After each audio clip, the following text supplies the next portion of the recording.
berjumpa lagi dengan Bunda Lia Laili Rosada, Sarjana Pendidikan Islam dari SMA Nurul Ilmi Banyuasin dengan mata pelajaran Pendidikan Agama Islam.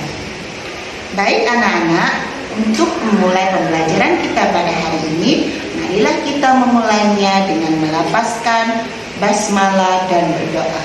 Bismillahirrahmanirrahim. Rabbi shrahli sadri wa yassirli amri wahlul 'uqdatam min lisani yafqahu qawli.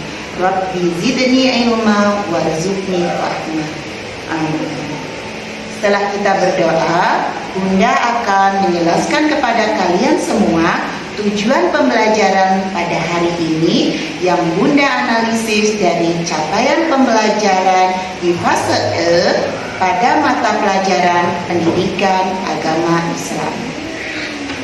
Baik, hari ini kita akan belajar tentang bagaimana peserta didik mampu menghindari pergaulan bebas di dalam kehidupan sehari-hari.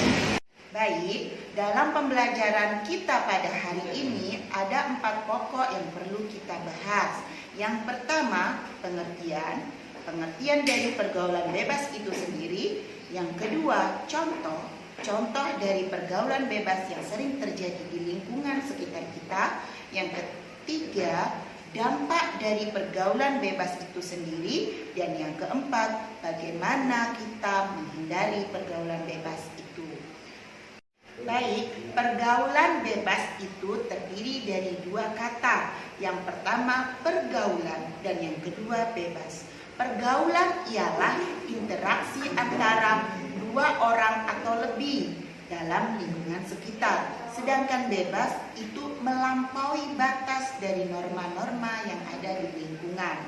Jadi, pergaulan bebas adalah interaksi antara seseorang dengan orang lainnya yang melampaui batas norma yang ada di lingkungan sekitar. Itu pengertian dari pergaulan bebas. Poin selanjutnya yang nomor 2 ialah contoh dari pergaulan bebas yang sering kita lihat di lingkungan sehari-hari. Apa itu? Yang pertama, contoh yang paling sering kita lihat ialah merokok. Di mana merokok itu banyak terjadi di sekitaran lingkungan kita, baik dari lingkungan anak-anak, remaja, bahkan orang dewasa. Merokok adalah salah satu contohnya. Contoh yang selanjutnya ialah minum minuman keras yang biasanya terjadi di dalam kehidupan malam. Dunia malam rentan dengan minum minuman keras. Contoh selanjutnya yang lebih berbahaya adalah narkoba. Karena narkoba ini adalah obat yang sangat mematikan dan sangat menjadi kecanduan untuk orang yang telah mencicipnya. Yang keempat, geng motor. Yang kelima, tawuran yang sering merugikan masyarakat. Yang keenam, yang lebih berbahaya dan bisa menjerumuskan ialah free sex atau seks bebas. Poin yang ketiga ialah dampak dari pergaulan bebas itu sendiri. Pergaulan bebas tentunya berbahaya. Yang pertama, dapat menimbulkan terganggunya ketentraman di lingkungan sekitar. Yang kedua, dapat menimbulkan kriminalitas. Yang ketiga, dapat menimbulkan kesenjangan sosial. Bahkan dampak yang paling mengerikan ialah dapat merugikan diri sendiri orang yang bergaul bebas tersebut dengan terjadinya kehilangan nyawa dirinya sendiri.